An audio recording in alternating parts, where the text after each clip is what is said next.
I've been strangled. Yeah. All right. So very warm welcome, everybody, and thank you for being here. Lovely to see so many faces that already look happy, and I think we also feel quite happy tonight because we've been meditating in the secret garden, which was lovely.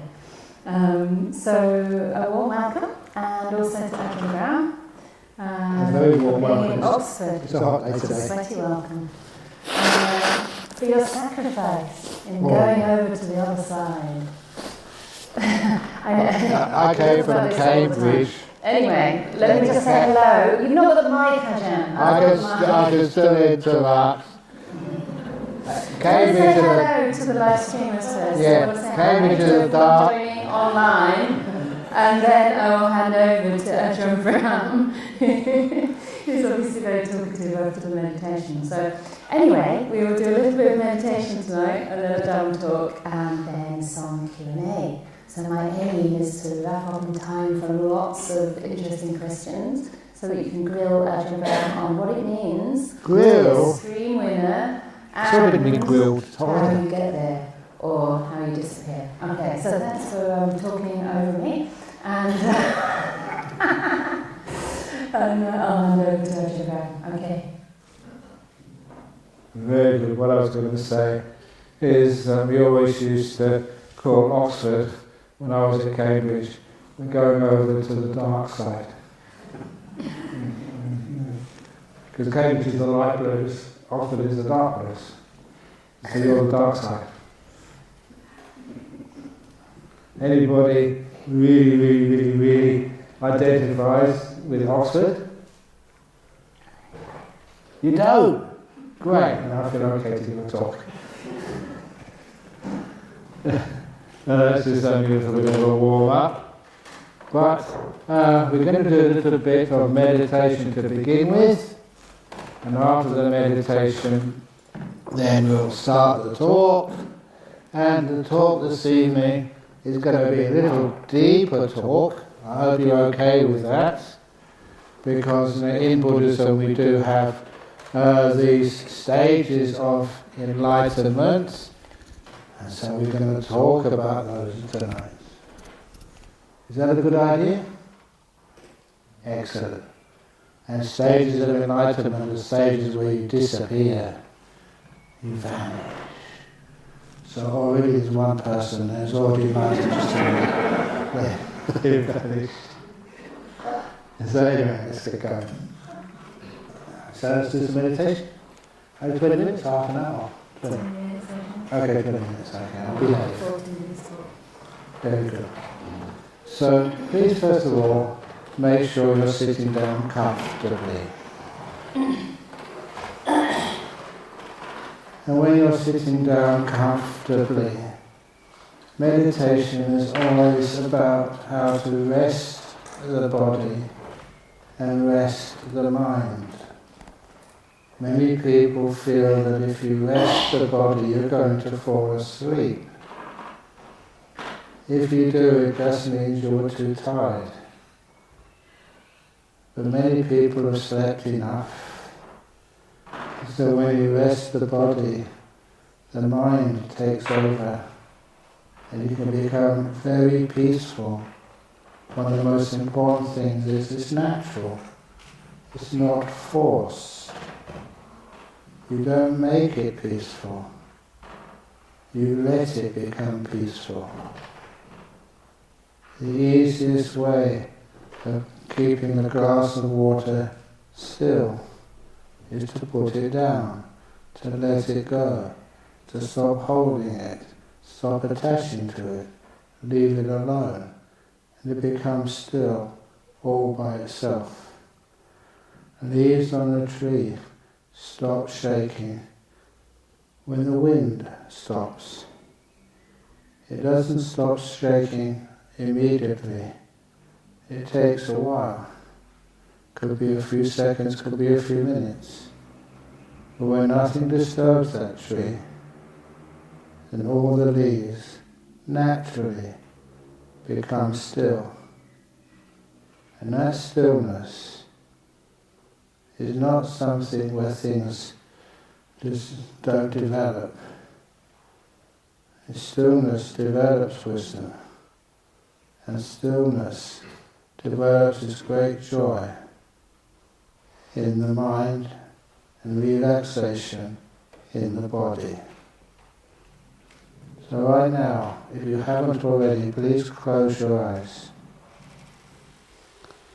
And with your eyes closed, just ask this body of which you are aware, are you comfortable?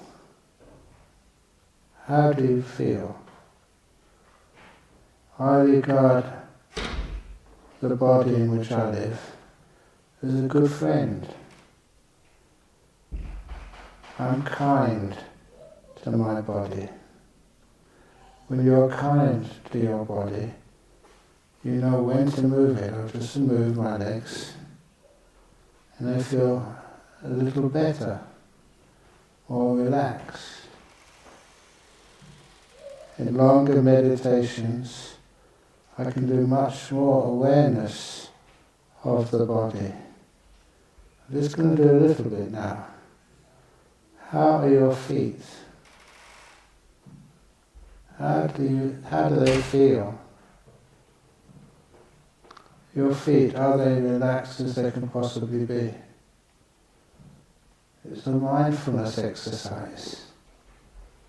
The mindfulness exercise only works if you add that kindness to the mindfulness. You're not just aware of how your feet feel, you are kind to them. How can I make you feel more at ease? And to me, I need to move my feet further apart. And after I do a little bit of movement in the beginning of the meditation, then I check they do feel more comfortable. Mindfulness allows you to get feedback. My legs, my feet, are very clearly telling me that now you're more comfy, well done. And I go up from my feet, up my legs, to my knees, and I just check them. They're as comfortable as I can get them. And sometimes with parts of my body, even though moving them won't make them more comfortable, I can still relax them.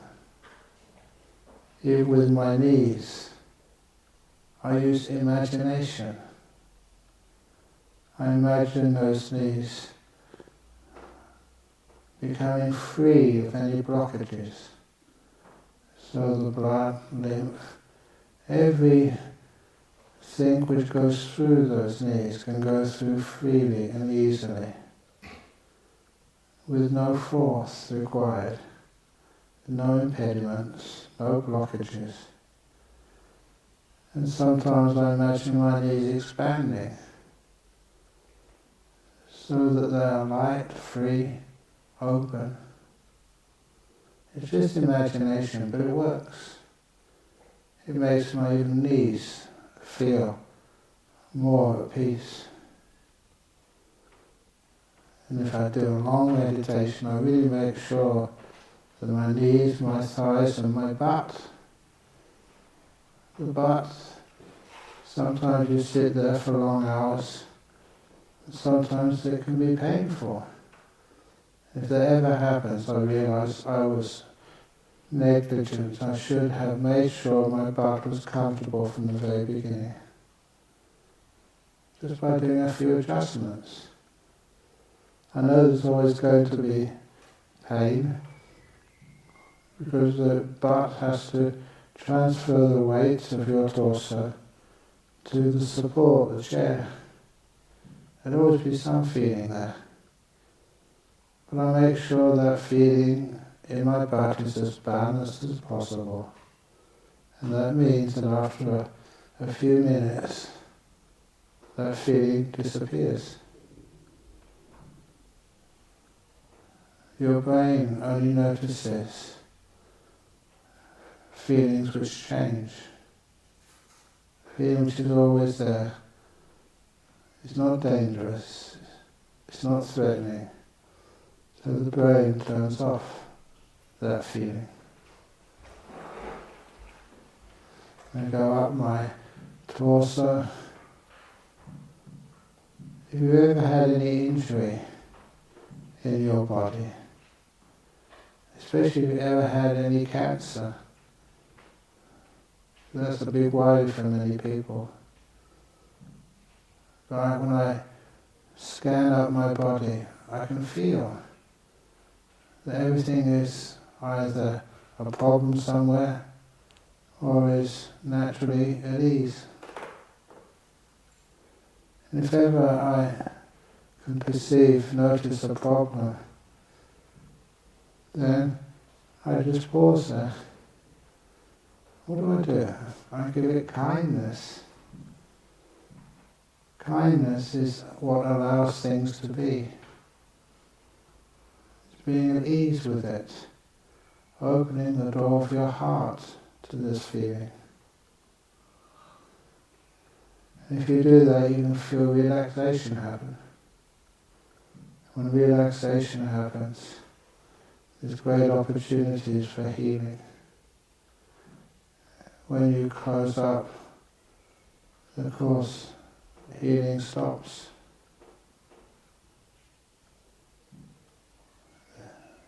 Any pain, any tightness, the kindness opens it up. And I go up to my shoulders. Sometimes I spend an hour on this. Go to my shoulders and my neck. Any part of your body which is tight, see if you can loosen it. All the time the tightness is because you're trying to meet other people's expectations, trying to sit in a good posture. You don't have to sit in a comfortable posture, not a good one. But comfort is good. And I go up to my head. I'm just doing this quite quickly. When I feel my head, I can feel a kind of tightness in my head. I was meditating outside and it was a bit hot. I just imagine my head loosening, strange thing to say, but kind of inside, on the edges, just on that outer skin. So nothing is scrunched up, nothing is held tightly. And I ask, the muscles and skin and stuff in my head, are you comfortable? I care for you. I let my head relax to the max. And then I try and be aware of my whole body, from my toes to the top of my head, my whole body, and see how relaxed it is. Often, very often, I stay like this until I feel the joy of relaxation. Having a relaxed body is very, very, very pleasant. And I do that because later on in the meditation, the pleasures are very important to get very deep in things like jhanas.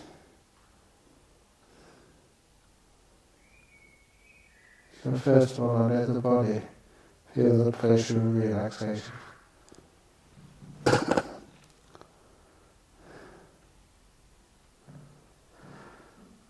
And then I ask myself, how peaceful am I? Peace is how I get in contact with my mind. It's an important part of the mind. It's something which each one of us can know.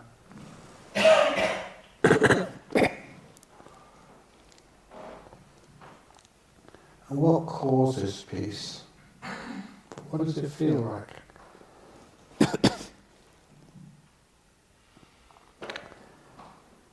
Peace is where you let go of all the past, let go of all the future. And you're only attending to this moment. Right now, there's not that much to do.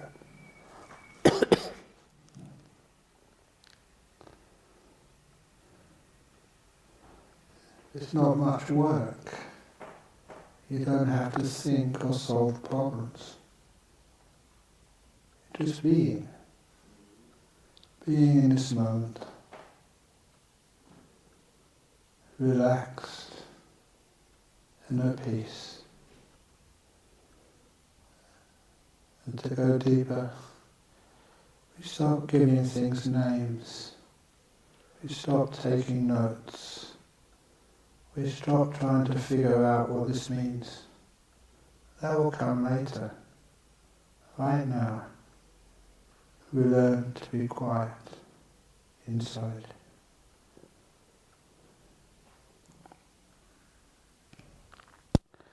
Not doing anything, but being still.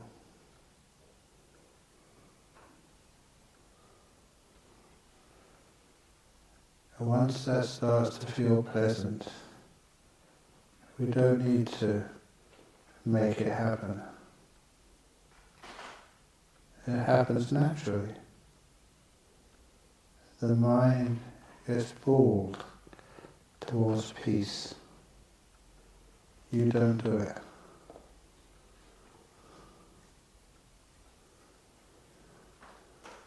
How does that feel now?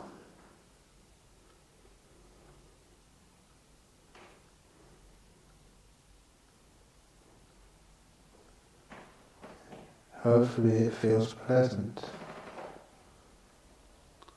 Please be aware of the pleasantness of peace and stillness.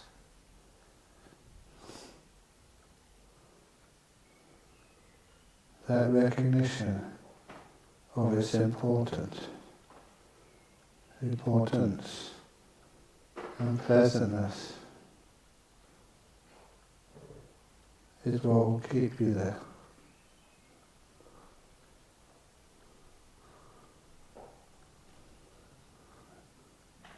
I'm going to be quiet for about 2 or 3 minutes.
Again, how do you feel?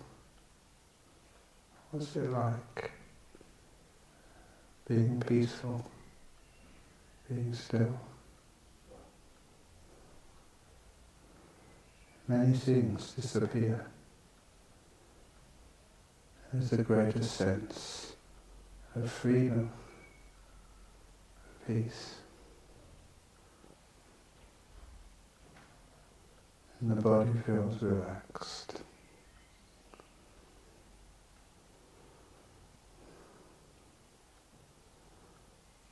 So when you're ready, you can open your eyes, move again, So now we can start the talk.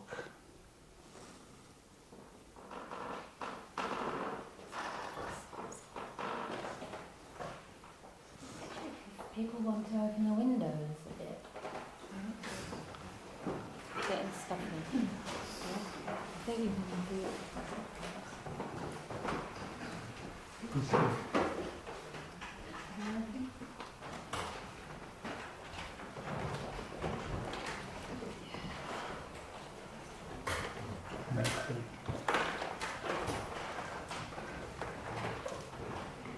Okay.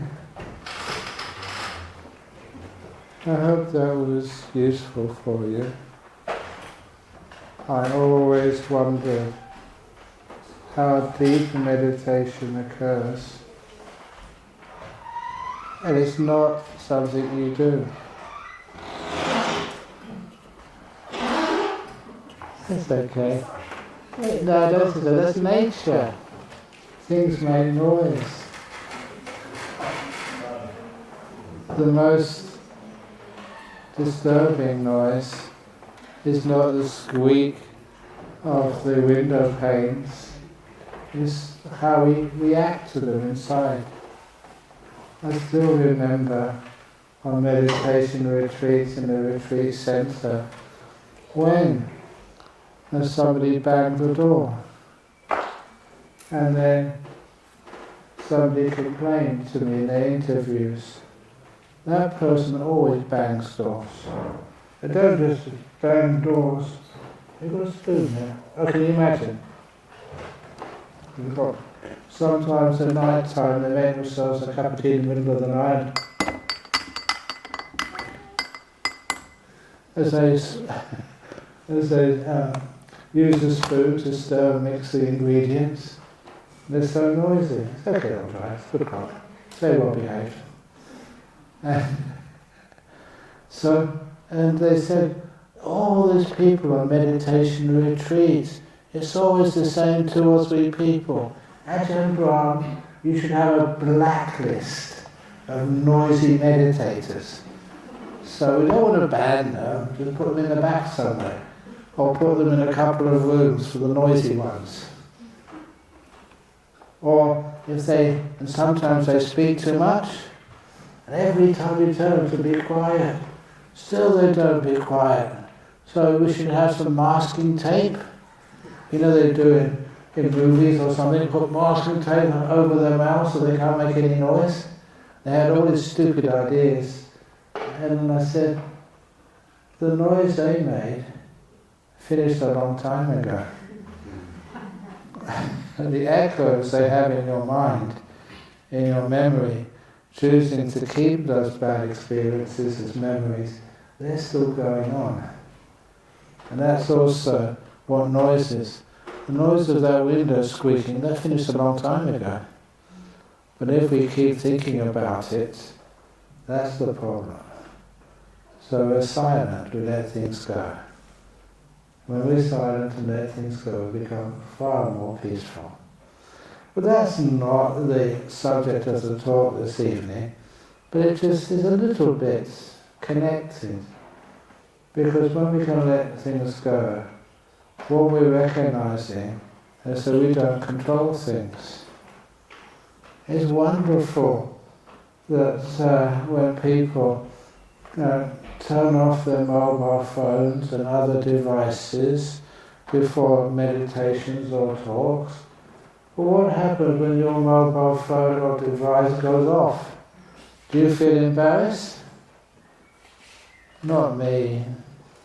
No, I'm really good. My mobile phone never goes off, because I haven't got one.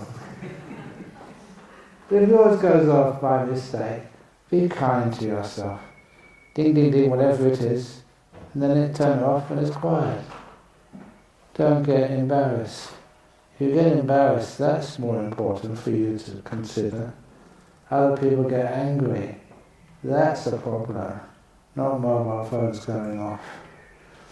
Sometimes during a talk, or sometimes during meditation, it's a very beautiful sound, the mobile phone calls. And of course I don't have one, but I listen to other people's mobile phone calls, and some of it are like heavenly beings. It must be like the heavenly beings have come to the meditation retreat, and that they want to shout their delight. Ding, ding, ding, ding, ding, ding. But anyway, the one thing you notice that everybody makes mistakes. Is there anyone here who's never made a mistake? That was a mistake. So this actually shows we let go of our sense of self and perfection. The mistakes aren't ours, they're part of nature. This is how we start to let go and understand what it means to enter the stream. That's the subject of the talk today.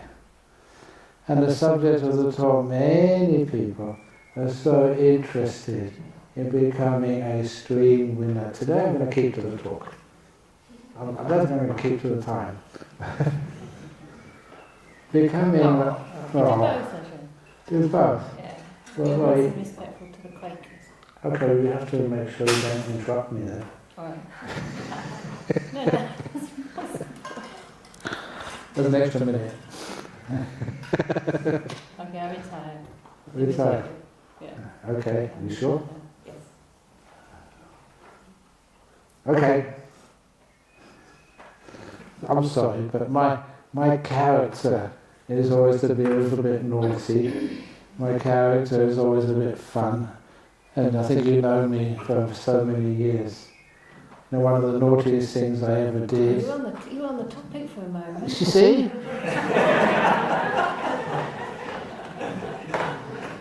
I said that's impossible. Okay, let's go back to being streamer.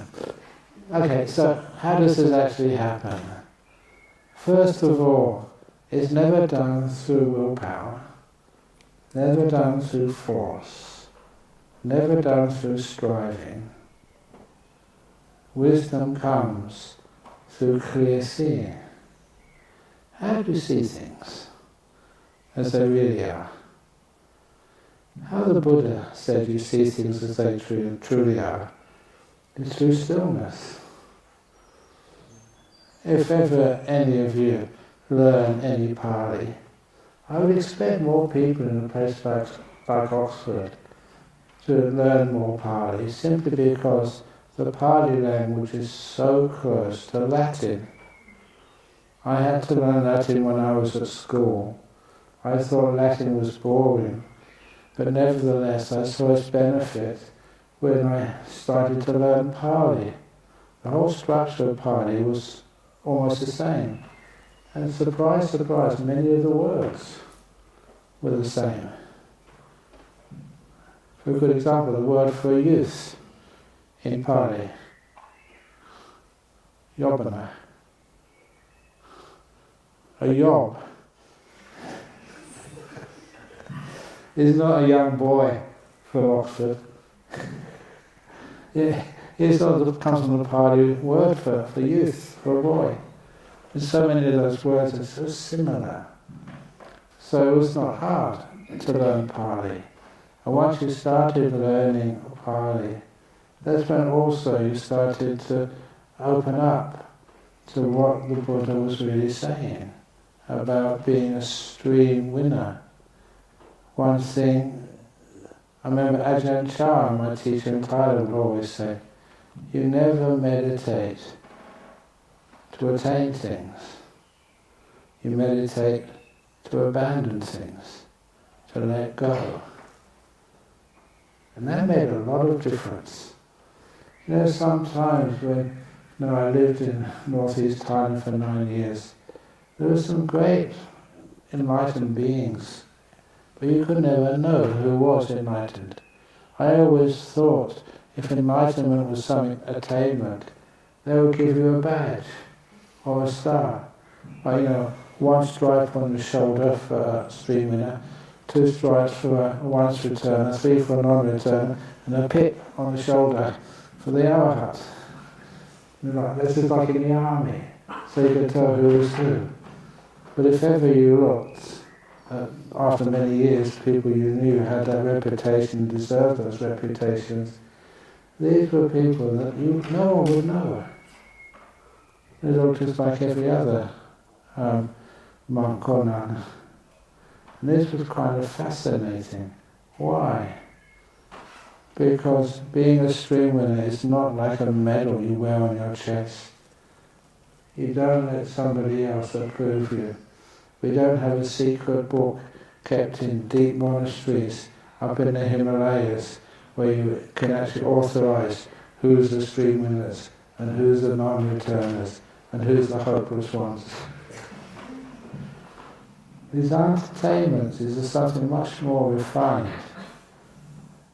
So what is actually a streamwinner? First of all, how streamwinning happens. And then afterwards you get some understanding of what actually happens. We do meditate. I only mentioned a tiny little clue when I did that guided meditation. I don't know if you made a lot out of me saying that when you sit down, even on a chair, I can feel my bum pressing against the bottom of the chair. But after a few minutes that disappears. And years ago, I was born and brought up in the UK, and I remember I was trying to find places where I could do meditation retreats. I went to so many places, but one place I went to in 1970, I think it was, in Northumberland, in Throttle Hall. They had a meditation retreat centre. They were very basic. Does anybody know that place? Yes. Okay, the same monastery. Still going? I believe so. Okay. And I didn't know what I was doing, and that was an advantage. So it was only a weekend retreat, and they told me in that tradition, the Zen tradition, that you just sit facing the wall and you meditate with your eyes open. What do? They never told me that. So I was sitting there with my eyes open, just watching the wall. I was fortunate I already knew enough about meditation. I could be still. My mindfulness was not trying to take notes or think or fantasize. I was just aware of what's happening when I was just watching a wall. Very simple. And then what happened was the wall vanished. It just disappeared. Just like some magician had waved a magic wand and the whole thing disappeared. And that was weird. Fortunately, for those of you, who lived through those 60s and 70s, anything weird happened was cool. Had nothing to do with any drugs. It was just nature.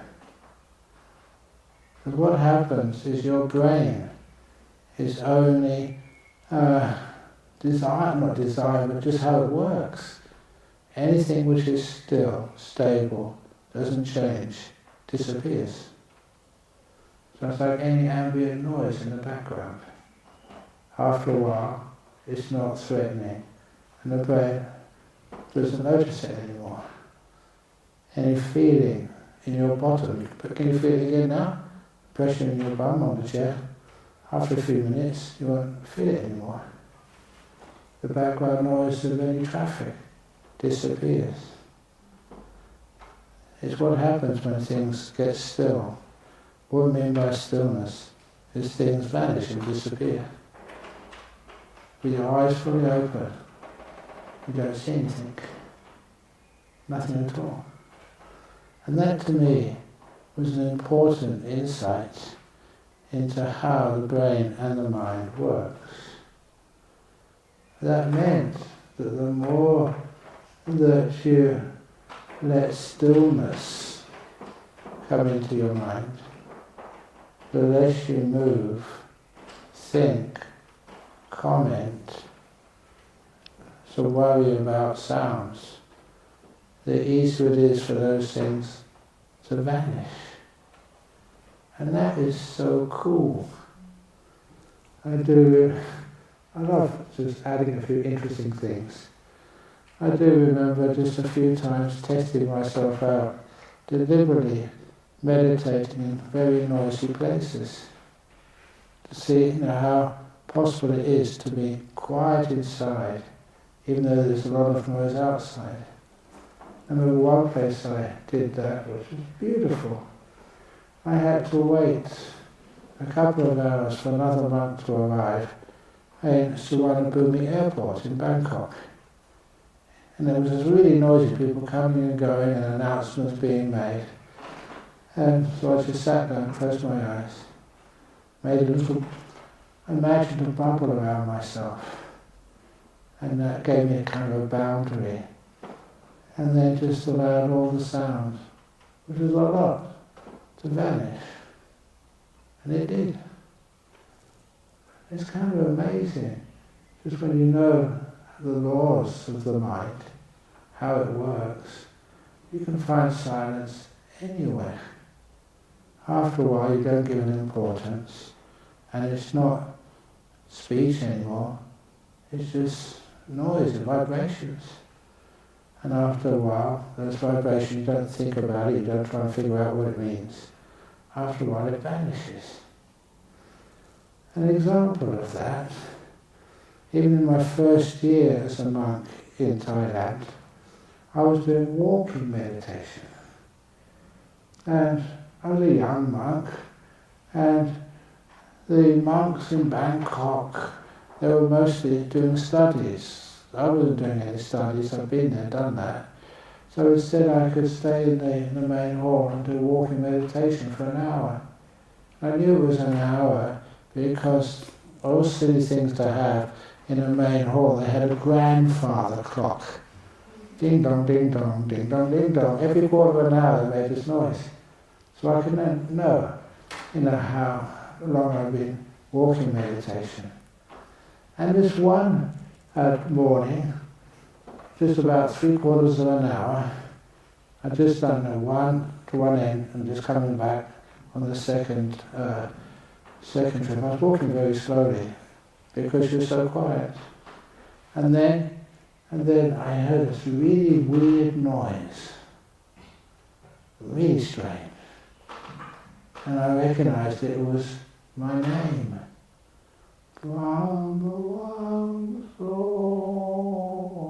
That's the full name.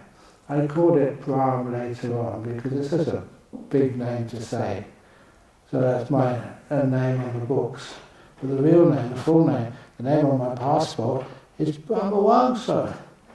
So I heard this sound, really weird, like 100 miles away. Someone was saying, Brahmawangsa. It was strange. And then I paid attention to it. And after about a minute, it took about a minute, then I realized that someone was shouting that in my ear hole, about this far away. Then I realized I'd forgot an appointment I had, and I was deep in my walking meditation, and to me it took a long time to actually recognize that someone was shouting in my ear, someone had been sent to get me. Then I realized it was my mistake. I should have remembered. And I remembered how I reacted. I recognized what was happening. And so I had to turn around. You know how interesting it is, how many muscles you have to move your head around. It was fascinating. I was so aware of every muscle when it moved. It took me about 2 minutes to move my head around. And I saw it was a monk who had been sent to get me. And I replied, "What?" And because, these were monks, they knew that what was happening. When you meditate, you get nice and still. When you get still, things vanish. That's one of the reasons why we call this meditation an art of disappearing. But that only is understandable, and this is one of my missions in life, is to make sure that no one ever gets in the delusion that meditation is about concentration. That's done more harm to Buddhism probably than anything. Okay, I've said this before to many of you. If meditation is about concentration, then what is this place? A concentration camp. Concentration is what you do at school. This is stillness. And the whole idea of stillness has a spiritual meaning, a power which concentration never has. And when it becomes still, things vanish, they disappear. Not just feelings in your bottom. If you had your eyes open, just know what you can see. Even the middle of the day vanishes. Even sounds, they're like far, far distant. You're quiet. You're peaceful. You're still. Things disappear. They call that, from samadhi, from stillness, what happens next? One of the things which happens next is you get this quality called viraga. Yes, one translation is dispassion. The other translation, which is far more accurate, is fading away. Things start disappearing. In your experience of meditation, and this is important to where I'm going with the streamwinning and understanding what this is and how it works. Have you ever been meditating and your hands just vanish? You can't feel them. I remember just teaching meditation in Singapore years ago, just to executives, only for half an hour. And then some of them complained to me, said, "Ajahn, what are you doing to us?" I was sitting there and I couldn't feel my hands. Great, carry on. See them not feel your head. Everything else, the whole lot go. Imagine what that would be like. You're perfectly aware you can't feel your body. Imagine what that's like. When you can't be disturbed by sound. You even open your eyes in the middle of the day, you can't see anything. You've not got blindness, so generally the brain is turned off, it's not important. But especially when you can't feel your body, you're becoming still. And the next thing that's become still, your brain. You don't need to take notes. It's all recorded, you can take notes afterwards. But imagine what happens. I remember that was one of my best experiences at Cambridge. This was, I think it was his name, it was the same professor as taught Stephen Hawking's. I remember going to one of his lectures on astrophysics of the galaxy. And I mean, astrophysics of the galaxy, that's really cool. And when I was listening, I couldn't take any notes. It was inspiring. It really sort of got hold of you and your interest. Wow, wow, wow, wow, wow, wow, wow, wow, wow. And you don't need it. And the nice thing about this, and I'm going to emphasize this, if it really is interesting, you'll remember it. Because when it's interesting, engaging, you are mindful of it. And that mindfulness, sati, is also one of the Pali words for memory. When you really are aware, you can recall it so easy. You recall actually not the description of the thing. And I love that, because it's so easy to remember these things later on. Oh, thank you, I convinced you. Yeah. And if you do miss anything, there's always a recording.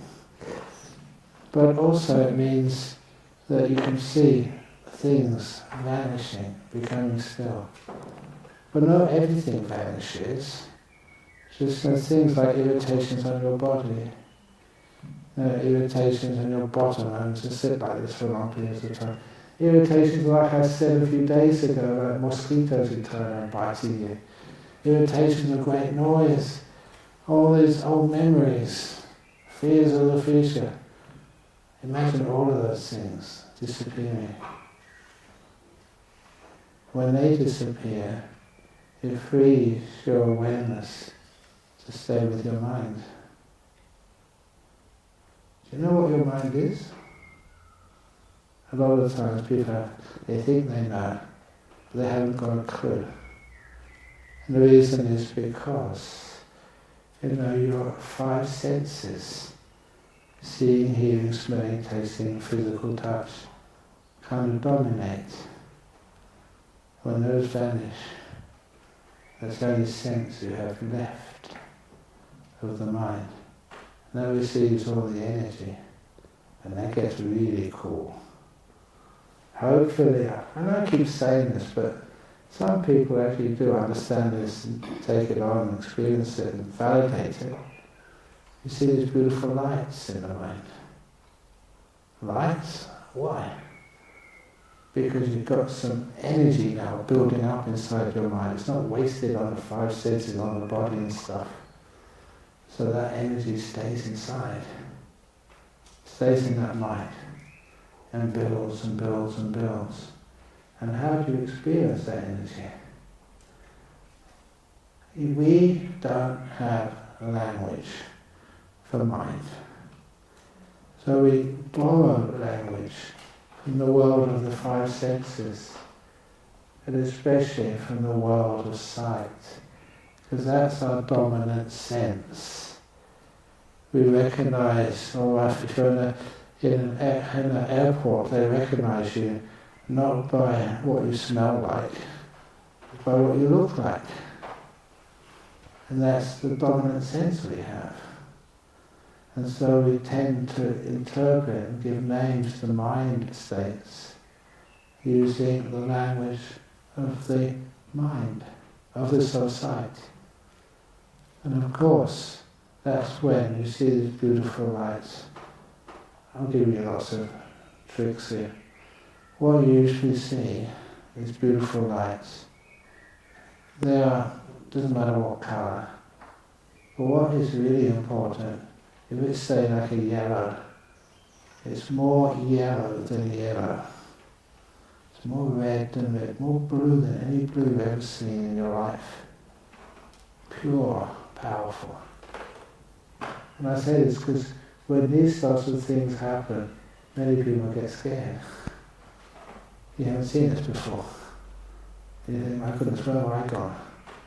Bye-bye you. But it's having a wonderful time. And so those beautiful lights you see, then eventually you merge into those lights. You get into the jhanas. You know what are the jhanas? Where do they belong in Buddhism? They're the 8th factor of the Eightfold Path. If you want to get or experience things like streamwinning, once returning, non-returning, full enlightenment, the Buddha actually gave an Eightfold Path. And any of you look through the teachings of the Buddha in the suttas, you'll see he always said that. It's an Eightfold Path, not a 7-fold path, not a 6-fold path. The Eightfold. And the last experiences of jhanas, pure mind, powerful, energizing, that is important. I know it doesn't say anywhere specifically in black and white you need jhanas to get a streamwinning. But if you look carefully, you'll find it's the only thing which you can do to see things which are really true. The one place which I often say, okay, just a tiny bit of logic, that is in the Malunkyaputta Sutta. In the Malunkyaputta Sutta, the Buddha said the only way, there is no other way, no more than get to the heartwood of a tree, the pith of a tree, without going through the other bark and the sapwood first of all. Now when I first heard that, I started thinking, there must be some other way. I'm a clever kid. But there is no other way. You can see what the Buddha meant. There is no other way. You have to get the jhanas first. And also he said, without those jhanas, you don't even know what the hindrances are, what the defilements are. You think you do, but you don't. The illusion is still very active. And I like it when the Buddha makes really strong statements like that, because it makes it quite clear to know what things like Sakkaya Ditthi. What is Sakkaya Ditthi? You know, it's like the belief that there is a permanent essence anywhere which represents you. The sense of what we usually say like a self, but make it sort of more precise. That is the biggest hindrance to being a streamwinner. And if you ever look at what the Buddha said, he says that again and again and again and again and again and again and again and again and again and again and again and again. But how can you know that? And this is what that experiences of jhana do. Who do you think you are? This is one of the years ago I gave this talk. If you want to understand the idea of non-self, who are you? Even saying that question, who are you? That's not a good question. It's who are you? Means that you may not have found out exactly who that is, but you think you are something. Well, actually, what is it? So I preferred. That was when Ramana Maharshi used to say that. Who am I? Who am I? But that's not a good question. That assumes that you are something. You just have to find out what that thing actually is. Instead of saying, who am I preferred, what do you take yourself to be? I prefer that. Because that doesn't assume you are something you're going to try and find out. But what do you think you are? And then, eventually, you find out the most usual thing or quality people take themselves to be. One of two things. And to make it easy to understand, the doer or the knower. You're the one who does things, who chooses, who decides to come here. How many people decided to come here this evening? No, you didn't.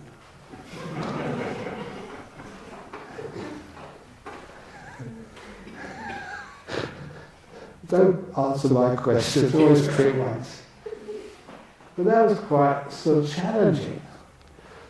When I first had that challenge inside of me was when we did these experiments in psychic research over in Cambridge when I was a student. And one of those experiments, hypnosis, had a lovely time hypnotising, because we were fellow students, we trusted each other. I wasn't a good hypnotic subject, but other people were. And we hypnotised one of these young men. We gave him the hypnotic suggestion that when we touch our right earlobe, doesn't matter what's happening, you will stand up and sing the British national anthem, the whole lot, all verses, in a loud voice. And who would ever do that? Especially you're a student, in front of all your friends. And they took him out of hypnosis. He would actually do this, but you won't remember we told you. Then they took him out of hypnosis. And then during the this little demonstration eventually touched the right earlobe. And this guy stood up, just like you're sitting down now, stood right up and sang in a really loud voice, "God save us!" And we were killing ourselves laughing. We were just laughing so hard. And this student just carried on until he finished the whole British national anthem. It was ridiculous, it was stupid, this was an intelligent guy. And we even thought it was very funny. But then, the meaning of that, the hypnotist then said, "Why did you do that?" And that's when he gave a rational explanation. He just decided to do that. He thought it was an appropriate thing to do. And it came really clear to me that he thought his choice was free, that he was acting on free will.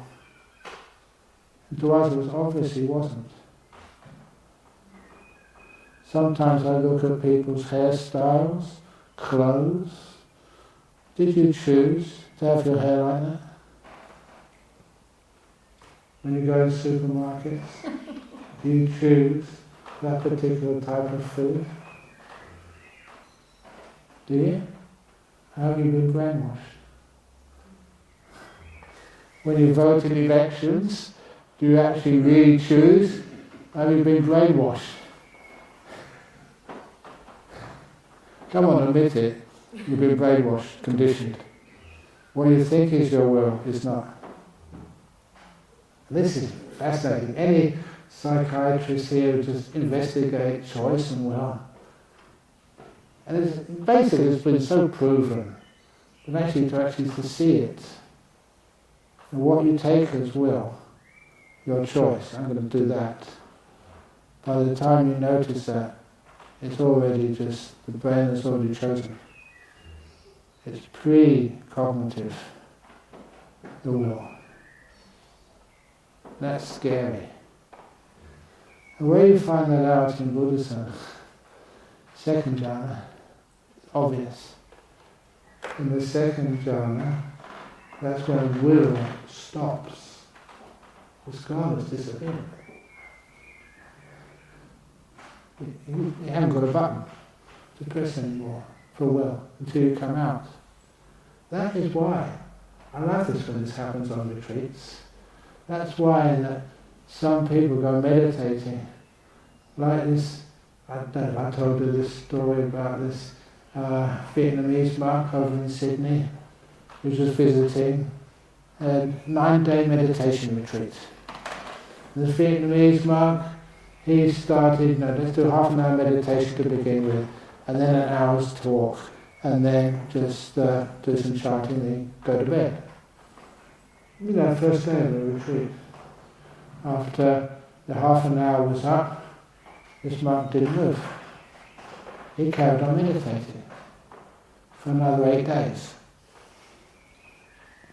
He didn't move, he didn't drink, he didn't eat, he didn't go to the toilet, he didn't go to bed, he just sat there, just like a Buddha statue. Not moving at all.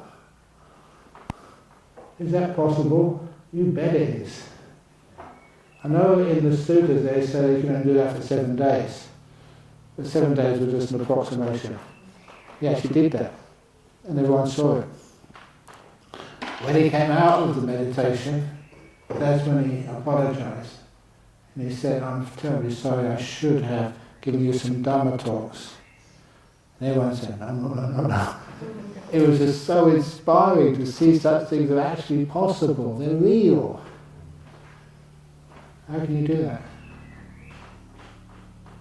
The will stopped, disappeared. And that's how he explained. So any of you who do start to get into some deep meditation, so to make sure that you don't disturb others. Because a lot of times, that because they knew he was meditating, they didn't sort of take him to hospital. Sometimes you're sitting there, it doesn't look like you're breathing. doesn't look like you're not breathing, and you're not the pulse is not there. Put a brain scan on your head, flat line. But you know what the difference is? Your body remains warm. That's happened quite a few times. So I tell you that to you, if you really get into this meditation, you have a wonderful time, no danger at all. But make sure you check, maybe your friend, they're still warm, they're not dead. And you can't come out. So what you usually do, if that's you, get some nice meditation. I hope that happens to some of you sooner or later. You say to yourself, I have to come out, by tomorrow morning. My mother-in-law's visiting. Whatever. What you need to do is to tell that time. If you want to prove that for yourself, tonight, when you go to bed, I don't know what time you want to get up tomorrow morning, say it's at 6 a.m. Set your alarm clock at 6:05, 6:05 in the morning.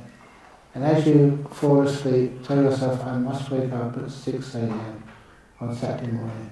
I must wake up at 6 a.m. tomorrow morning. I must wake up at 6 a.m. tomorrow morning.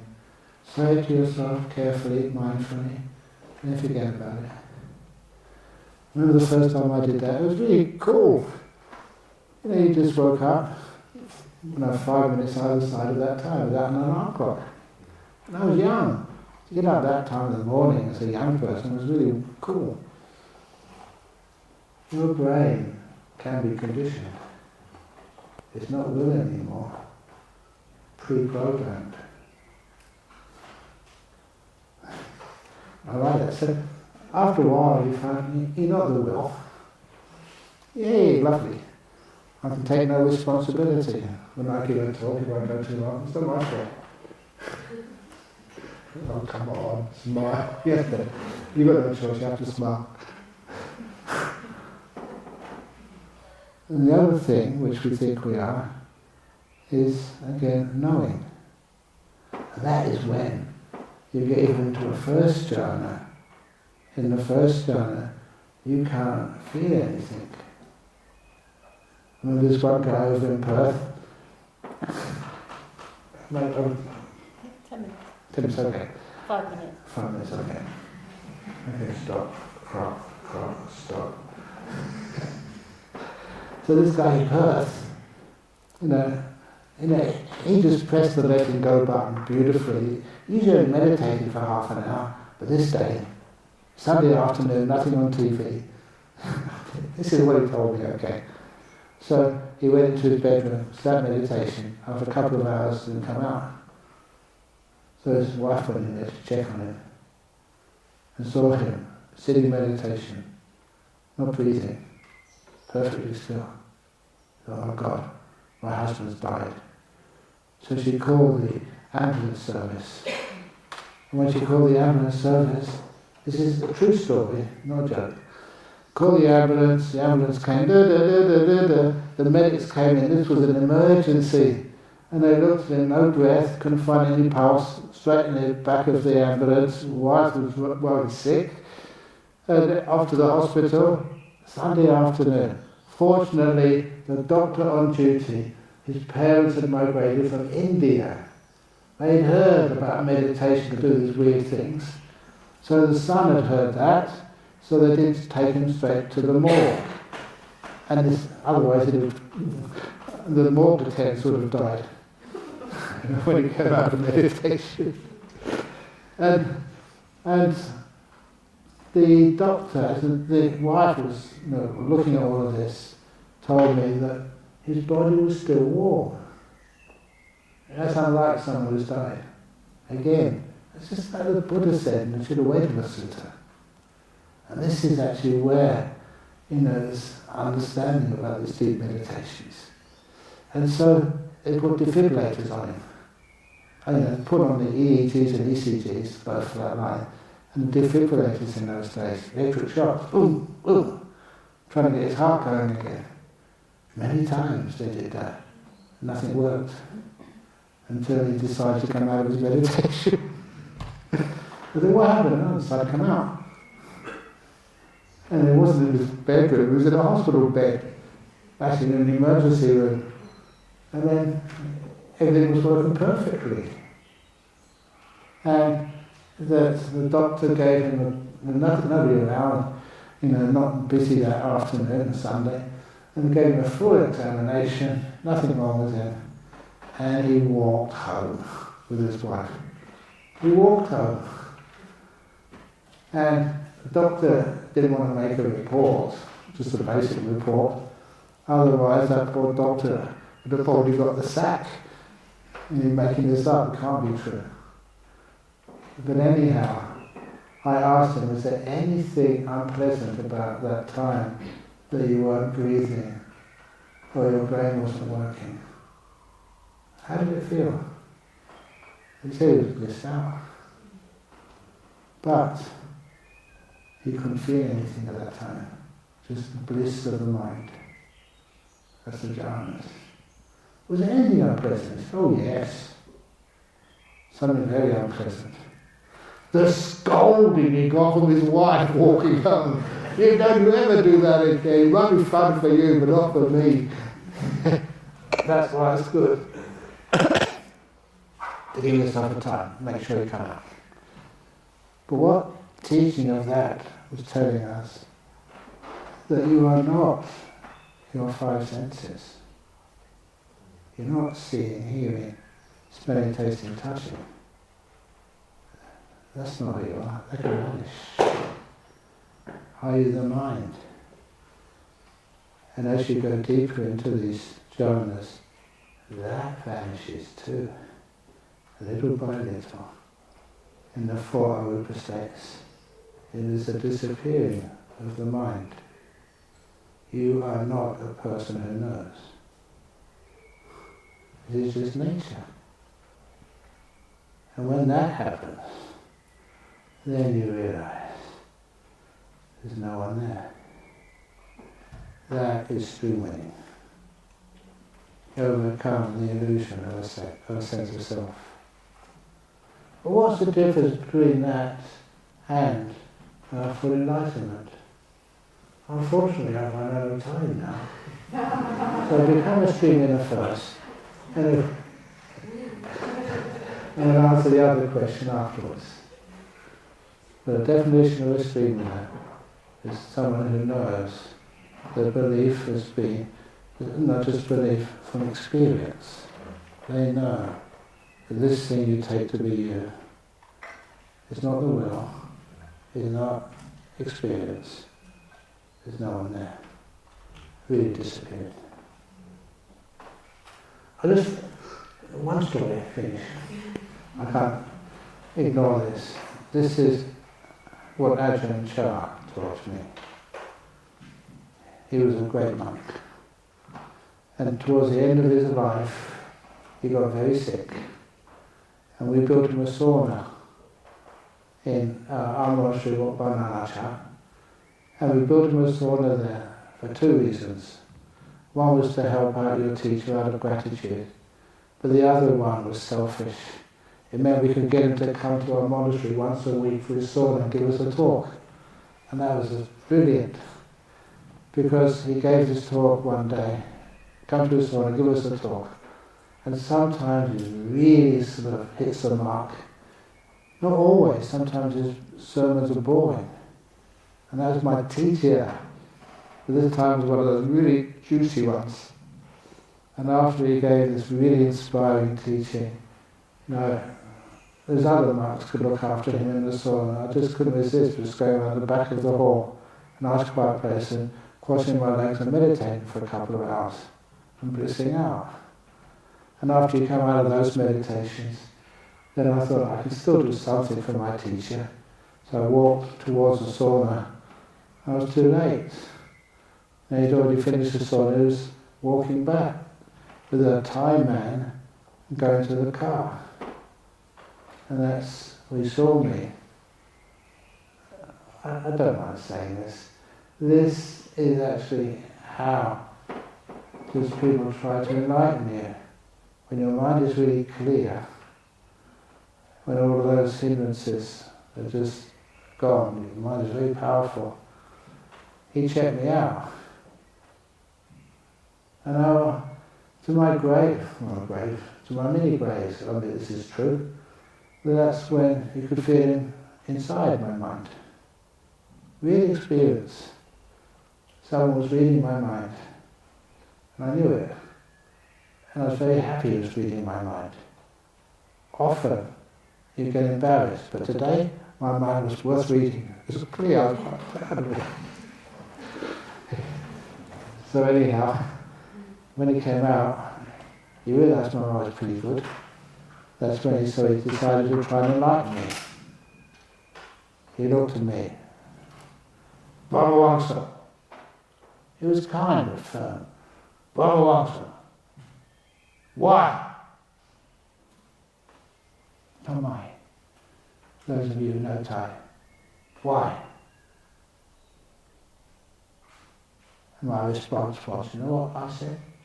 I don't know. I was still a young, stupid monk.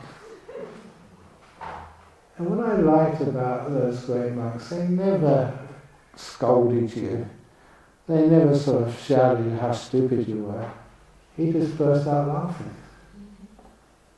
And then when he finished laughing, he stopped and he asked again, Brahmamansa, I'll tell you the answer. And that made me really interested. The answer to the question, why? And then, how's the time going? I think so, okay. Sorry, is that what's okay. I'll do that to make it interesting. Why? Okay, I'll tell you the answer. The answer is, there's nothing. In Thai, my, me, I. There's nothing. There's nothing. Do you understand? And you can see his great kindness. He was really trying to actually push me into streamwinning. Do you understand? There's nothing. And I said, yes. And he replied, no you don't.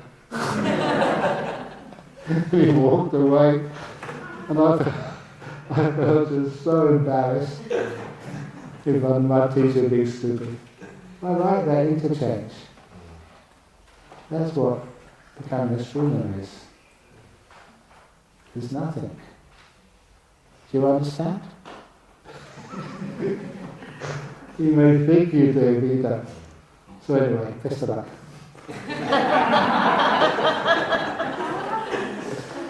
Okay. Yeah, okay, Q&A now. So, I run around with the mic, Ajahn. okay. Do you mind? I'll give it to people. Okay, what am I going to do? I'll give it to you. Okay. Okay. There's only one, right? We'll repeat the question afterwards. So who's got the first question? Yes? Can I ask you two questions? Two? Yes. The first one is, on Wednesday, when I started to meditate, the beginning was quite good. But somehow, I don't know how many minutes after, I started to feel frustrated. Then I can really feel I got heavy. So I don't know how long, but then I decided to stop for a while. The stop, then I tried to restart meditation. It just didn't work. So that happened. Can you paraphrase? Yes. So you started meditating and after a little while it got very difficult and unpleasant. And so you decided to try and stop for a while and then restart again. Let it be unpleasant. It's not your meditation. That is one of the reasons we give this talk on non-self and being a stream winner. I don't know how many people come up and say, my meditation, right? It's not your meditation. You don't own it. It's not yours. So instead of the meditation, so relax to the max. When you start to relax to the max, the meditation, leaves on the trees, sometimes there's a wind and it blows, but it's not your problem. You can't control it. So he says, just wait. Be patient. And then the wind stops. You can't force the wind to stop. But eventually it will. When it stops, and all the leaves on your bushes and trees, they also stop. You don't do it, you witness it. You don't strive. That just keeps the bushes agitated. You let go. You know the old story. How do I keep this water really still? I say, put it easy. It does it by itself. You're not disturbing it. So if that's the case, then just carry on meditating, but don't ever think it's yours. Excellent. No me, no mind, no self. If there's no mind, you don't get blown up in the mind fields. People make a mind field of meditation. Understand? Go on. Yeah, but what about if you have time concern because you want, I want to make sure my children, they go to sleep. So I can't really take meditation for too long. So like, I need to stop like at 9 o'clock. I make sure that I'm in bed at 9. Yes. You need to stop at 9 o'clock because you're concerned about your children. So you haven't got much time to meditate. I love stories because you're not the only woman who experiences things like that. There's one of the disciples. She had 2 children, a girl and a boy, and they would never let her meditate. They would climb all over her, pull her long hair. Mummy, mummy, mummy, I need to go to the toilet. Mummy, mummy, mummy, I need a drink of water. And mummy would get up, to get that water, or open the toilet door. But then one day, she said, no, I was fed up with doing this. So mummy sat down, and the kids crawled all over her, pulling her hair, and asking for water and stuff. And mummy just carried on meditating. And then never underestimate your kids. They can be very, very innovative. Mummy, mummy, mummy, Celia has turned on the gas. Mummy, mummy, Jimmy has got a really sharp knife out of the kitchen. I really admire the innovation of those kids. The mummy said, I'm meditating. If you want to blow up the house and cut each other to bits, that's your problem. I'm just going to carry on meditating, which she did. She was really brave. But she knew her kids, she trusted them. And after a while, when she came out of meditation, the house was still there, the 2 kids were still alive, and they had all their limbs in the right place and not on the floor. And they were just playing quietly in the corner. From that time on, she could always meditate whenever she wanted. And her children just knew Mummy was meditating, and they looked after each other and the house. We've got 2 smart kids there. And if Mummy asks you to go to bed at 9 o'clock, because she wants to meditate, will you let her? Yeah, perfect, yeah. Because she's a much nicer Mummy after she's been meditating. The husband could put them to bed. Yeah, but sometimes the husband is off working or overseas or something. But no, sometimes the husband can do that, fine. But sometimes the kids can do that together. Look after each other. Trust them. Otherwise you don't have any meditation at all. Thank you, I'll try that in the following 6 days. Okay, great. And if it doesn't work, you know who to sue. You get a good lawyer. I go overseas, so I'm okay. No, they don't. Your kids, you look at them, they're fine. They're really good kids. Aren't you? Yeah. That's good. Okay. Thank you for the question. Yeah. Yeah, okay. Can I ask a question about the translation of Sutta Reference? You use the term streamwinning, streamwinner. Yes. Why do you use that instead of stream entry, stream entry? Okay, the reason why I use the word stream winner for Sotapanna instead of stream enterer is because there's two stages associated with a stream enterer, stream winner. And one is when you have the ingredients and you're going to become a stream winner before you die. And one of the reasons is that you've got the information, you haven't got the personal experience yet. And even when you pass away, that's a powerful experience. Your five senses are disappearing, they're fading away. It's called death. Your will is not working anymore. You love for pain to disappear, or for your body not to die yet. But you can't exercise that will, it's not yours. It belongs to nature. And five senses disappear. You have this experience of, you're not the doer, nor the knower at the time of death. So once you have that information and you trust it, or you have a little bit of experience, you're called one who's on the path to being a streamwinner. The one who's on the path to being a streamwinner has to get the stream winning attainment at least at their death, if not beforehand. It's certain.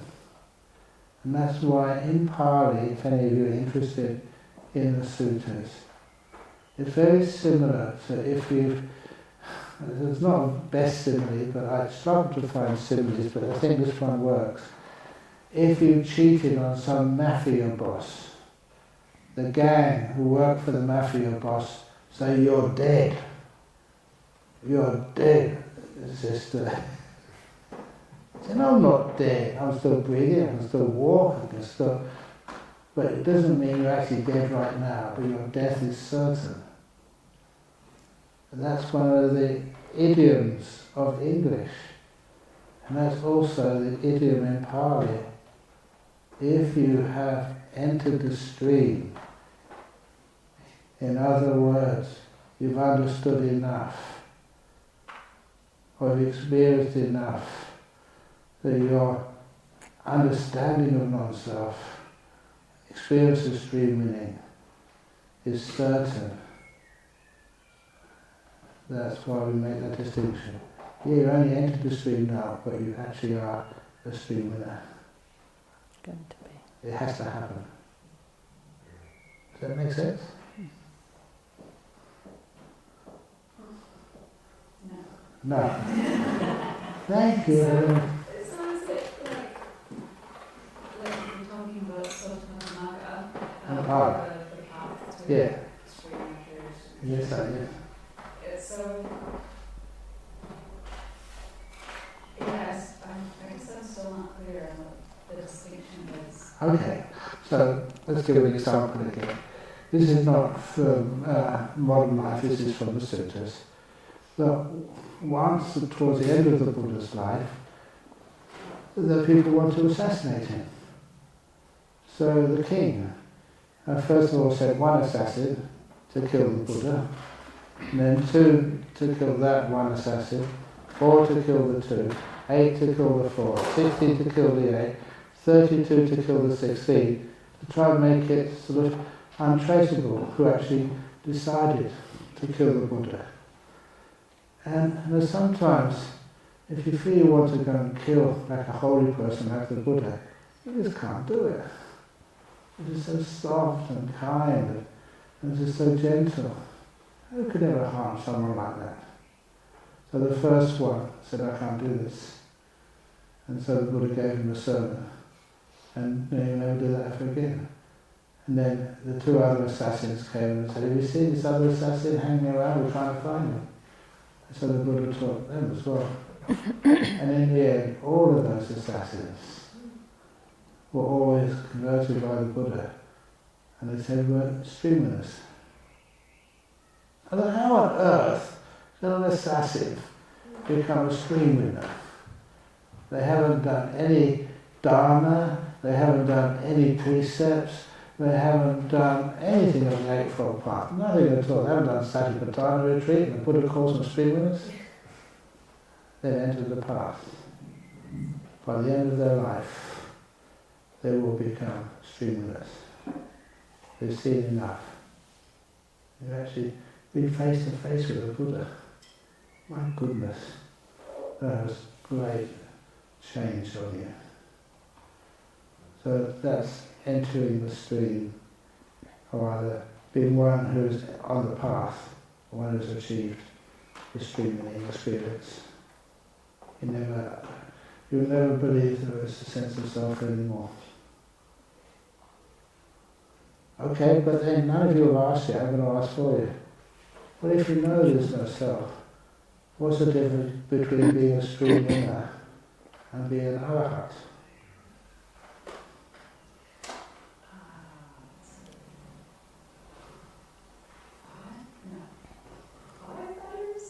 Oh yeah, but that's just why. Yeah. And the reason is, I'll answer my own questions. Because the reason is, just because you have the right view, and that right view will never leave you, you have what we call these days habits. You know that something is wrong, like in the old days, smoking, say. Many people know that smoking is going to kill you, but they couldn't stop. They still smoked. Why? It does take a while for how you view the world to affect how you perceive the world, and how you perceive the world to how you think about the world. How you think about the world that's what causes, they're the bricks which make up your views.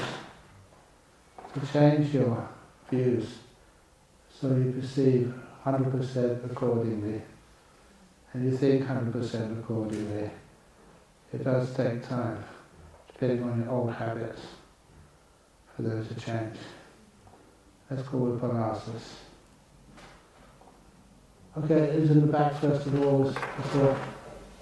So is that somehow linked to dependent origination? Yeah.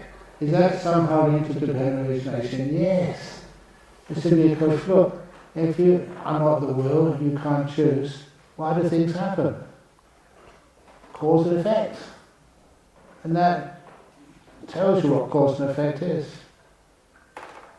When there's delusion, don't call it ignorance, because many people have more knowledge than I have, they're still deluded. It's not knowing, it's just seeing things in a wrong way. In close to time. No, I was thinking distorted. Yeah. But anyway, I like delusion. Yeah, but you see things in a distorted way. Yeah. Okay. Anyway, from delusion, that's what creates sankhara. Affects it. What's another translation for sankhara? Will. Jhana. And this is so powerful, if you see this in the suttas. This is where the will, because it comes from delusion, that distorts the will. And the will causes rebirth. When that will stops, it's not there anymore. You don't buy into it. There is no reason to get reborn. The cause has been stopped. I'll leave you with that. Next one. There's a lot of that's people who okay. haven't. Sure. Okay. I was wondering the technique you started in the beginning, is that enough to go into jhanas? Like normally people talk about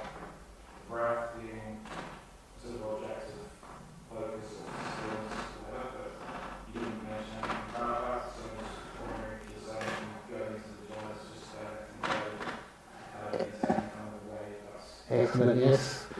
That, how do you get into the jhanas? Yeah. And you're just letting go, mostly what's the place of the breath? Yeah.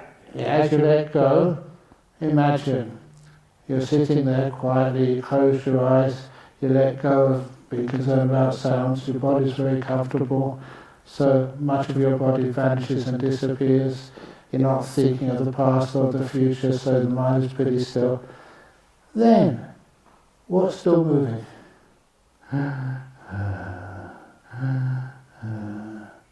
What answered the question for me was the first time, about 50 years ago, that somebody got a sensory deprivation chamber into Perth. And the whole idea of that is to cut out all sound. You're just floating salty water, the body temperature, so the body feelings are just basically easy to let go of.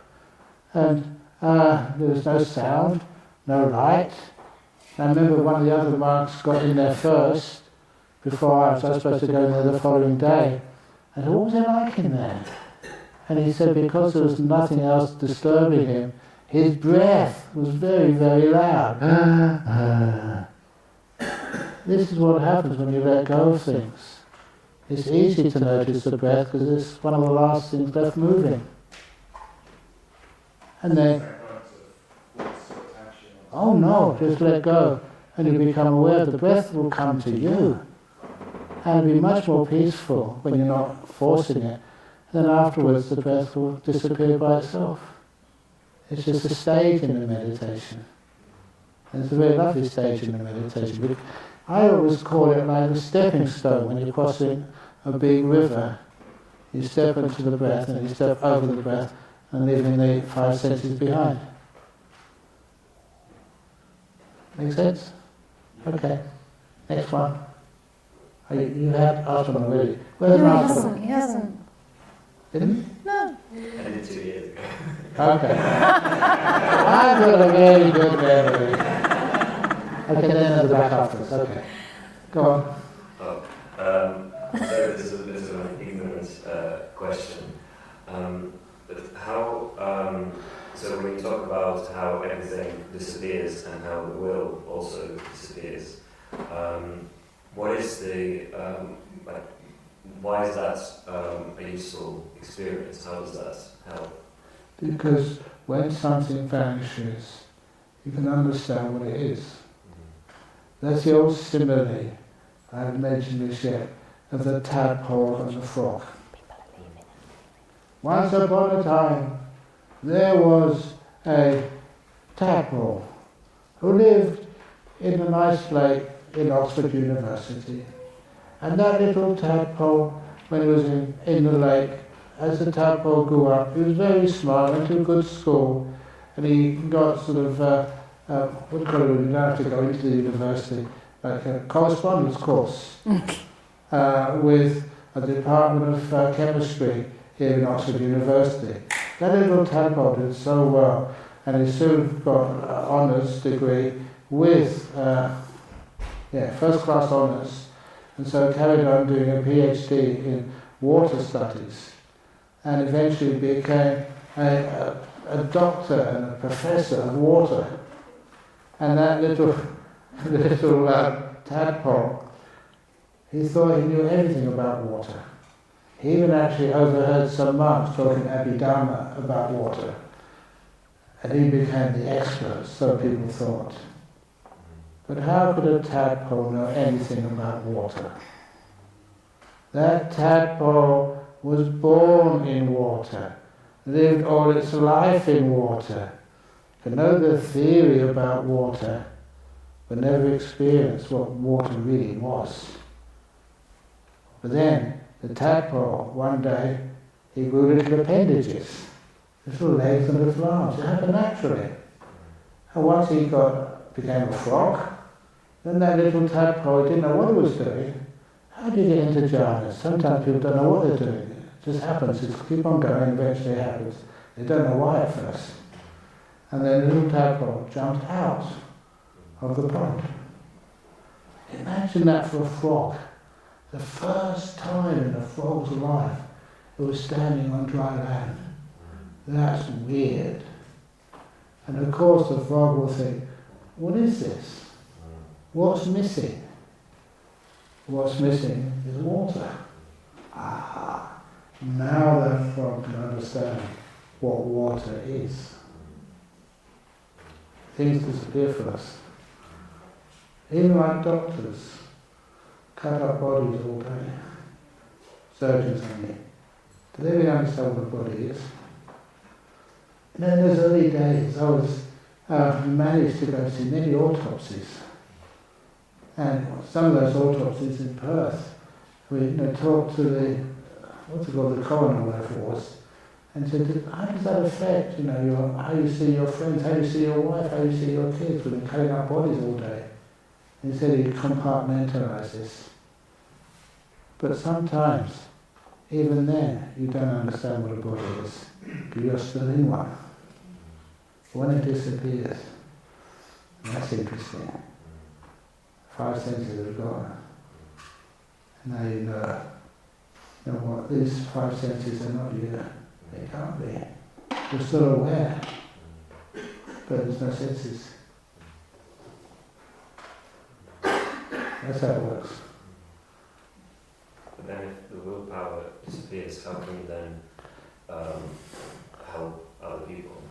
It does not disappear forever. You get into a second jhana for at least a few hours. And again, your awareness is so strong. One of the things which has disappeared, and I love saying this, is doubt, vicikiccha, the 5th hindrance. You know what that is?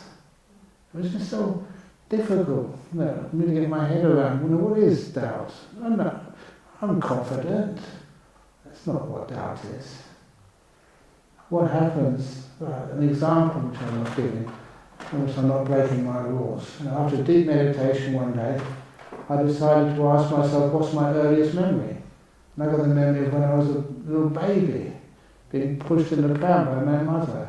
And many details. Very easy to remember. Very easy to remember. Even though it was about, 40 years beforehand at the time. And I was sure that was me. That wasn't an imagination. That was too real. And for years I didn't know why that felt so real. But how dumb can you be, Ajahn Brahm? Because after the deep meditations, one of the qualities which has been put away for a long time is vicikiccha, doubt. That's what it means when there's no more doubt. You have these memories, from so many years ago, got from meditation. They're real. A few times you may check them up. I remember this one guy. He was Scottish, and he always said he knew how to fly a plane. Not like a modern jet, the ones with the propellers. He knew how to do it. And he said he always wondered why. So he got himself, what's it called, hypnotically regressed. And he remembered when he was Second World War in Wales as a pilot, and he crashed in Gibraltar. He wasn't shot down, it was a new plane, a cargo plane, and had a faulty rudder. And then, really interesting, but then that evening I actually got on the internet and checked out plane crashes in Gibraltar. I'm really hopeless on the internet, but this time it really worked. And I found it. I found the description of a plane crash in Gibraltar. It might be the only one they had because it wasn't really a field of conflict. And it was true. Described it pretty well. This is actually how you can check out. And it's amazing that when you have these experiences, you feel they're true. And they are. He was asking about will and then how you manage without the will. So the point being that it comes back again. Yeah, it comes back again. Yeah. So it disappears for a while. You have those experiences. And if that's you, if you are the will, and you disappear for a while, and you're still very happy without your will. Pretty obvious that you aren't the will. And it's something which actually is imposed on you.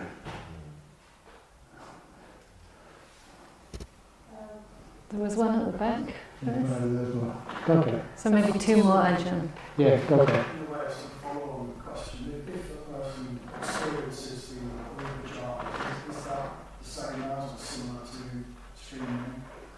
It's just so close. One of the phrases from the Dhammapada, but it says it so well. Nati jhana apanyasa panya nati ajayato yami jhana japanya chasa vedibana santike, which you all know the meaning. There is no jhana without wisdom, there's no wisdom without jhana. The one who has jhana and wisdom, they're in the presence of nirvana. In other words, you're so close.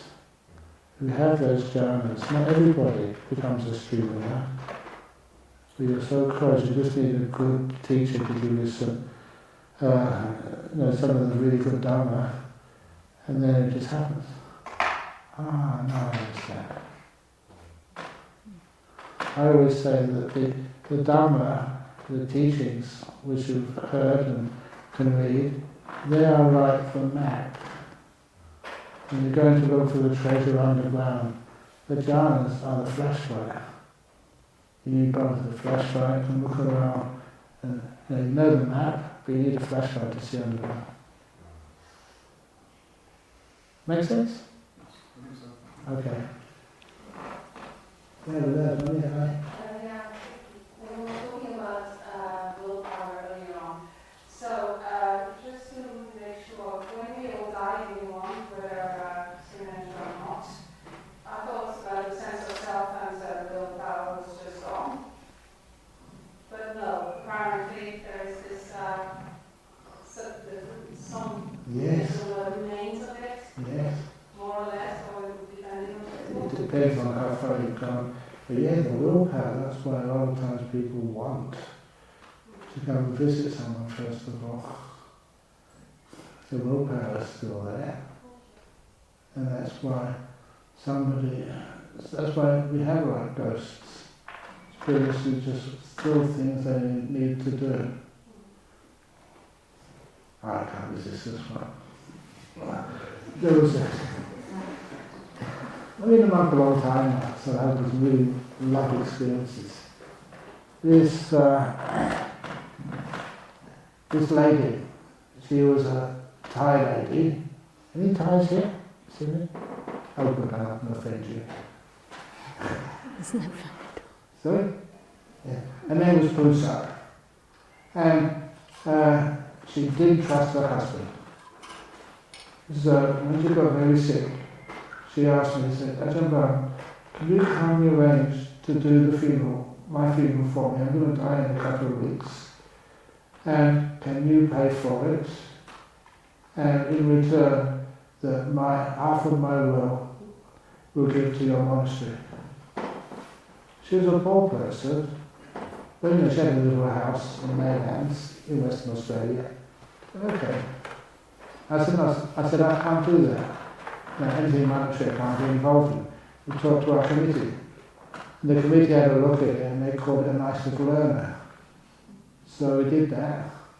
And when the funeral happened, I performed the funeral. And they sent the bill to the Buddhist Society of Western Australia, they paid for it. And the husband, he was supposed to, half the property, to sell it, to give that to the monastery. And I asked him afterwards, how's it going? And he said, well, I can't find the will. I can't find the will. And so I just stepped into it, we're not sort of bad people as monks. If we can't find it, it doesn't happen, it's okay. But then one morning he came to the monastery really early in the morning in a taxi. It must have cost him a fortune. What are you doing so early? The husband, George his name was. And George said, look, I found the will, please take it now. I never seen him so disturbed. What happened? My wife came last night. She said, George, you know where that will is. You've got to take it to Ajahn Brahm now. And I know the fellow. Absolutely true. He was disturbed by the ghost that night. And he couldn't wait to give it over to me. As soon as he gave me the will, then he could find a nice rest. So sometimes the ghost still carry on with will. I felt so sorry for George afterwards. Poor man. He had a very hard time with his wife when she was alive. And even a worse time when she was dead. It's a real story. Reality is much more funny than life. Okay. We can maybe do 2 more max. 2 more max, okay. Okay, good. So I think in one of your recent articles you talked about like the tactful thing. Yeah. And I think that's kind of synonymous with the narrative voice. I'm not sure if you follow that. What? It's like, a person there in the room and everything about colour. Oh, yeah. And walk outside and see a rose. And people say that, well, they learn all the physical facts about colour, but they've experienced something new about colour. And I think it's kind of similar. And that's also itself is synonymous with the idea of this and the material soul. But the Buddha said that like the idea of a separate soul is a false idea and it's one of Yes, an immaterial soul. Now, to know what a thing is, instead of just trying to describe it, what does it do? Its function. An immaterial soul. How can it sort of connect with the material world? So that's one of the ways we can know what a thing is, or what its function is. And that means there's no such thing as an immaterial soul. What will it do?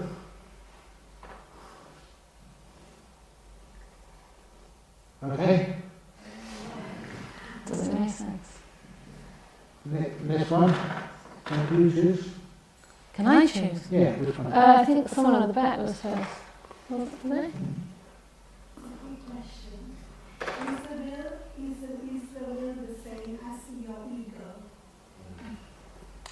It can build up your idea of what your ego is. Like, who are you? Please, to explain this, I'm doing a Sufi story. After a retreat, this fellow Nasruddin, his name was, he took out his students to the fun fair.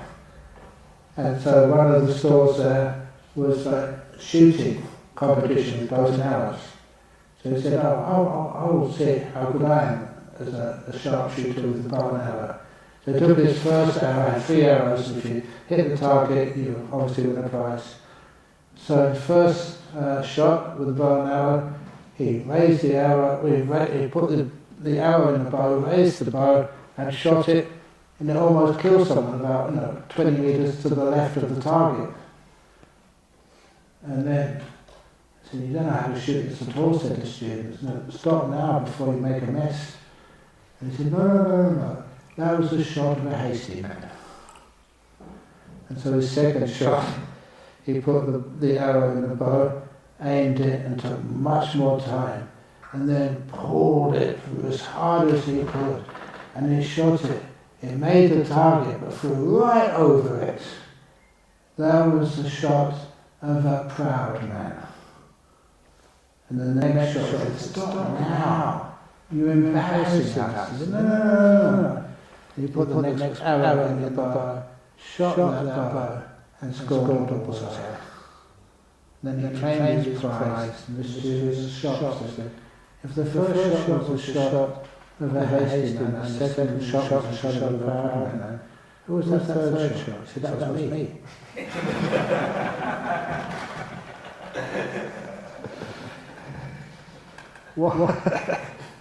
Why is it that we always identify with our successes? That was me. I was off form today, so my chocolate's not so good. Then when you do good time, I was still with me. Is that true? Probably. You say I wasn't feeling myself. That's right, yeah. There was one in the back, maybe the last one. Could you talk a little bit about how specific Dhamma or the themes of the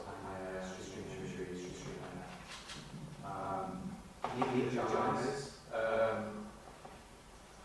Can you translate that back into more of the application of relative?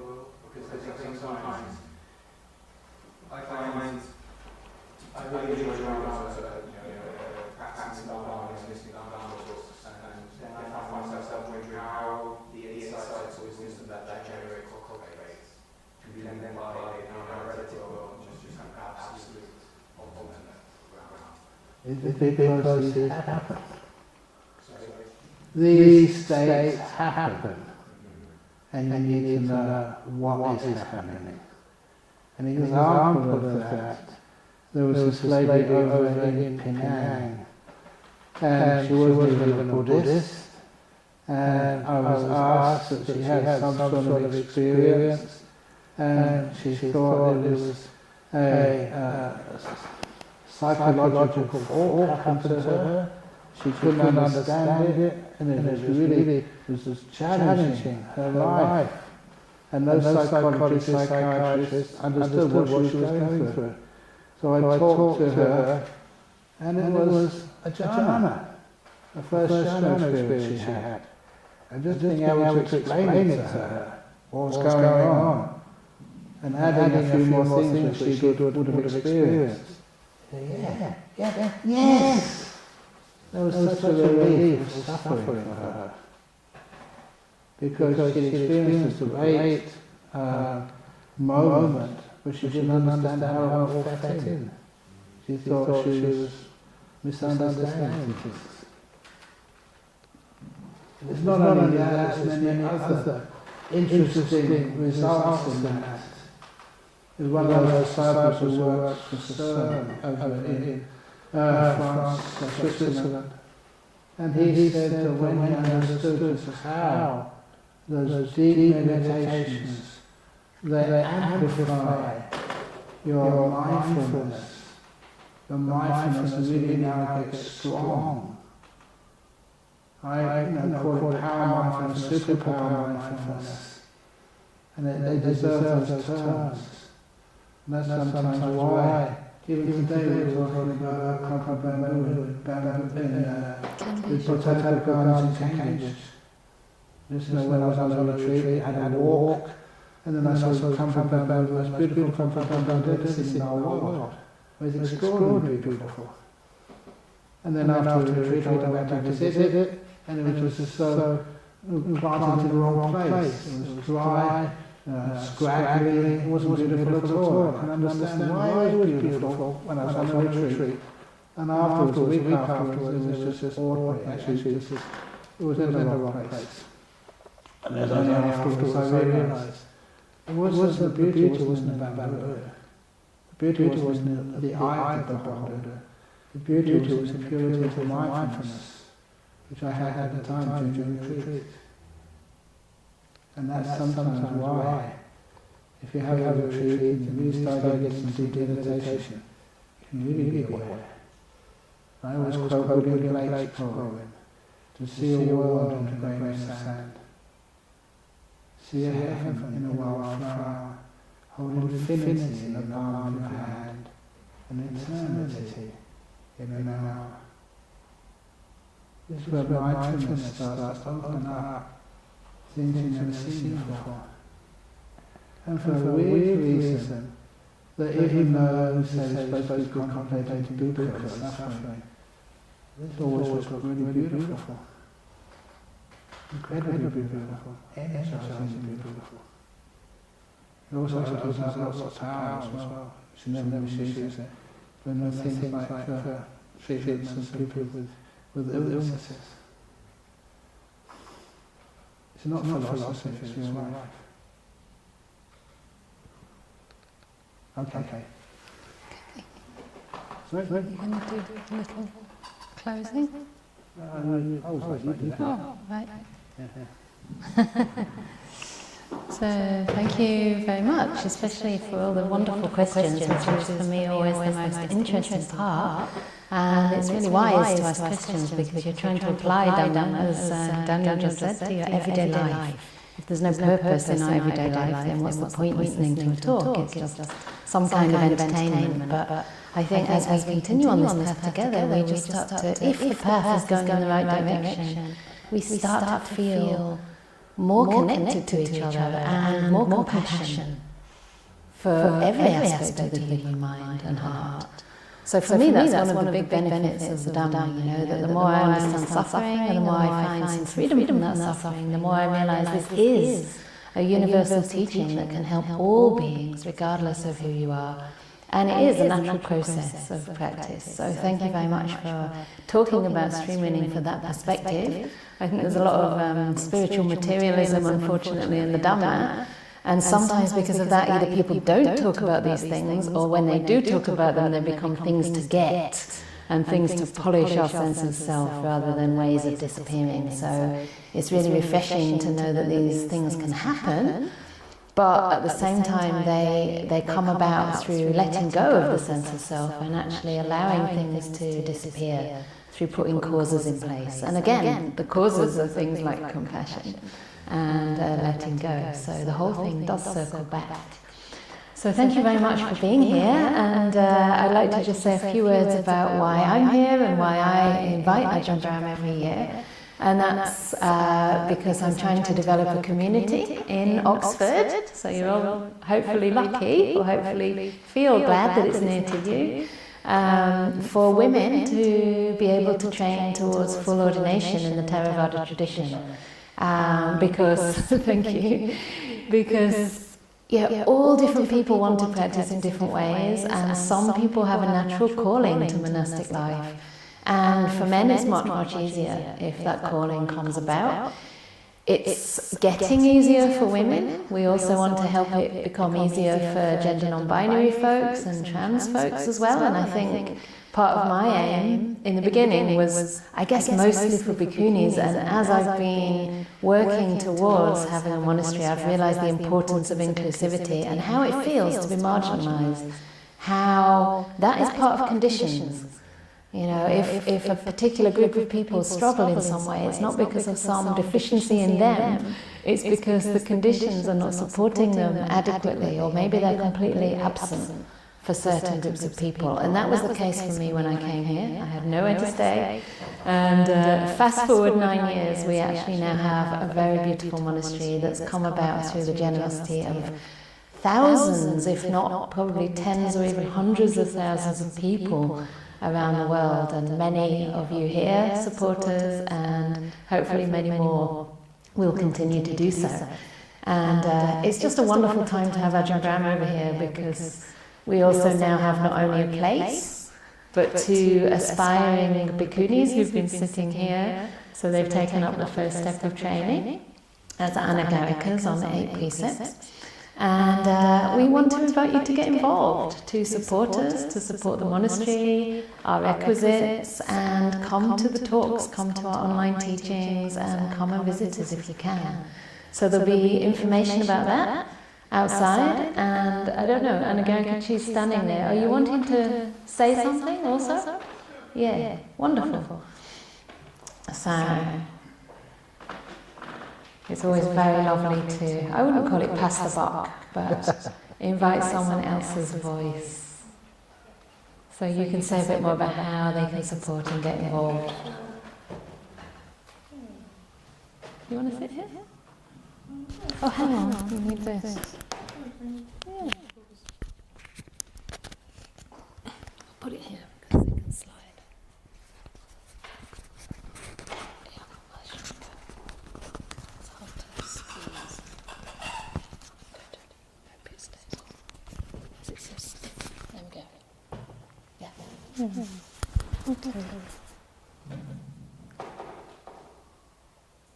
So today is the last of the UK tour other than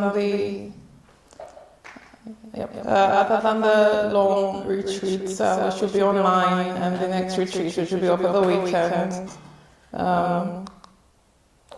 The tours have been in Brighton and London, sort of in the southeast, and they've been, as far as I'm concerned, fantastic. It's been a great joy to have all the other people who attended the tours and have you all here today. It's a pleasure to listen to the Dhamma with you all, and to be in the presence of our two wonderful teachers. In my head, they are Ajahn squared.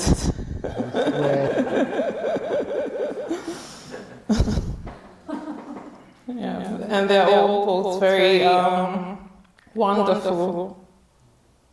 Yes. Yeah. Okay. So you already know about the Anukampa Bhikkhuni Grove, which is located in Oxford, and we'd love to see more of you there. If you could come sometimes. You could come to do things such as volunteering at the monastery, things like gardening, or with coming to day retreats, half-day retreats, or any weekend retreats that we hold.